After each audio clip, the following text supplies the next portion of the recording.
हमारे राज्य के कर्मचारी अधिकारी और चतुर्थ श्रेणी के कर्मचारियों को लेकर पिछले दिनों हमने जो चरणबद्ध आंदोलन की जो रूपरेखा तय की, कलम रख मसाल उठा, पिछले दिनों 30 मई के शासन को हमने एक अल्टीमेटम मुख्य सचिव को सौंपा, जिसमें हमारे दो प्रमुख मांगे हैं साथियों।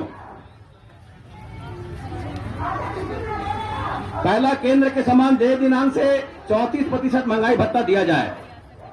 दूसरा, 7वें वेतनमान के अनुरूप गृह भाड़ा भत्ता दिया जाए। इस बात को लेकर छत्तीसगढ़ कर्मचारी अधिकारी फेडरेशन के द्वारा लगातार हम शासन के पास में अपनी मांग को रखते रहे हैं, और इसमें यह भी बताना चाहूंगा कि हमारी ये कोई मांग नहीं है और हमारे ये वेतन का हिस्सा है। और इस बात को लेकर हमने 30 मई को सरकार को जो अल्टीमेटम दिया, उसके बाद 29 जून को एक दिवसीय एक मजबूत आंदोलन पूरे हमारे छत्तीसगढ़ के तमाम जिला मुख्यालय में और ब्लॉक तहसील मुख्यालय में किया गया। और उसके अगले चरण में हमने यह भी कहा कि अगर हमारी मांग पूरी नहीं होती है तो हमारे कर्मचारी 25 जुलाई से लेकर 29 जुलाई तक शासन के समक्ष एक मजबूत आंदोलन के रूप में पूरे प्रदेश में यह हमारा आंदोलन होगा। आज उसके हमारे इस चौथे दिवस के अवसर पर हमारे मंच पर उपस्थित तमाम हमारे संगठनों के प्रांताध्यक्ष, हमारे फेडरेशन के संयोजक आदरणीय कमल वर्मा जी, आदरणीय विजय झा जी, हमारे छत्तीसगढ़ प्रदेश तृतीय शासी कर्मचारी संघ अध्यक्ष भाई अजय तिवारी जी, भाई हमारे राकेश शर्मा जी, बीपी शर्मा जी, आदरणीय संजय सिंह जी, तमाम हमारे संगठनों के 88 संगठन, जैसे मैंने आपको बताया, सबका नाम लेना संभव नहीं है, लेकिन इन तमाम लोगों को लेकर हमने राज्य सरकार के समक्ष एक मजबूत आंदोलन प्रस्तुत किया है। साथियों, पिछले दिनों विधानसभा में भी लगातार इस बात को लेकर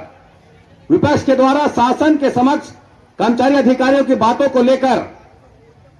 बहुत मजबूती के साथ में वहां पर बात रखी गई, लेकिन हमारा वो एक सप्ताह का विधानसभा सत्र कल समाप्त भी हो गया, लेकिन इस बातों पर सरकार के द्वारा कोई ठोस निर्णय नहीं लिया गया है। आज हमारे पूरे प्रदेश के तमाम विभाग, चाहे हमारे वो राजस्व विभाग हो, चाहे हमारे पीडब्ल्यूडी का विभाग हो, चाहे हमारे वो सेल टैक्स के डिपार्टमेंट के कार्यालय हो, चाहे हमारे शिक्षा विभाग जो बड़ा अमला राज्य के तमाम योजनाओं को लेकर आगे बढ़ाने वाले तमाम विभाग के हमारे कर्मचारी आज हड़ताल पर बैठे हुए हैं।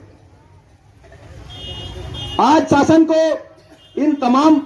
हड़ताल जो ठप होने से सरकार को जो आर्थिक जो क्षति हो रही है, इसका भी आकलन लगातार हमसे मीडिया के भाई पूछते हैं कि शासन को कितना इसमें क्षति पहुंच रहा है, तो इसका आकलन तो सरकार खुद लगाएगी कि कितनी क्षति हमारे इस कर्मचारियों के हड़ताल से शासन को पहुंच रही। साथियों, पूरा नहीं किया गया है। आज आप देखेंगे कि लगातार राज्य के तमाम शासकीय योजनाओं को जो हमारे अलग अलग तबकों के अलग अलग केडर के कर्मचारी जो शासन की योजनाओं को जो आगे बढ़ाते हैं, आए दिन धरना स्थल पर बैठ कर अपनी मांगों को लेकर सरकार के समक्ष अपनी मांगों को रखते हैं। आए दिन ये रास्ता बंद रहता है और सरकार का एक ऐसा भी रवैया हुआ कि यहां से धरना स्थल को बदल दो। अरे धरना स्थल क्यों बदलेंगे? आखिर आपको भी समय में इसी हमारे धरना स्थल में उपस्थित होकर अपनी मांग को आपको पूरा कराने के लिए यहां पर उपस्थित होना पड़ा भी है। साथियों, निश्चित रूप से छत्तीसगढ़ कर्मचारी अधिकारी फेडरेशन के द्वारा लगातार अपनी मांग को लेकर जो आंदोलन किया जा रहा है, मैं पुनः इस बात को दोहराता हूं कि केंद्र के समान देय दिनांक से 34% महंगाई भत्ता दिया जाए। दूसरा, 7वें वेतनमान के अनुरूप गृह भाड़ा भत्ते की हमारी दो प्रमुख मांगे हमारे वेतन को हिस्सा है, इसको तत्काल सरकार पूरा करे, अन्यथा हमारा जो तारीख जो तय है कि प्रदेश के कर्मचारी मांगे पूरी नहीं होने पर अनिश्चितकालीन हड़ताल पर जाने के लिए बाध्य होंगे। इनकलाब जिंदाबाद, इनकलाब जिंदाबाद, कर्मचारी एकता जिंदाबाद, छत्तीसगढ़ कर्मचारी अधिकारी फेडरेशन जिंदाबाद, छत्तीसगढ़ कर्मचारी अधिकारी फेडरेशन जिंदाबाद। और हम अपना अधिकार मांगते, और हम अपना अधिकार मांगते। केंद्र के समान देश दिनांक से महंगाई भत्ता देना होगा। केंद्र के समान देश दिनांक से महंगाई भत्ता देना होगा। आवाज दो, आवाज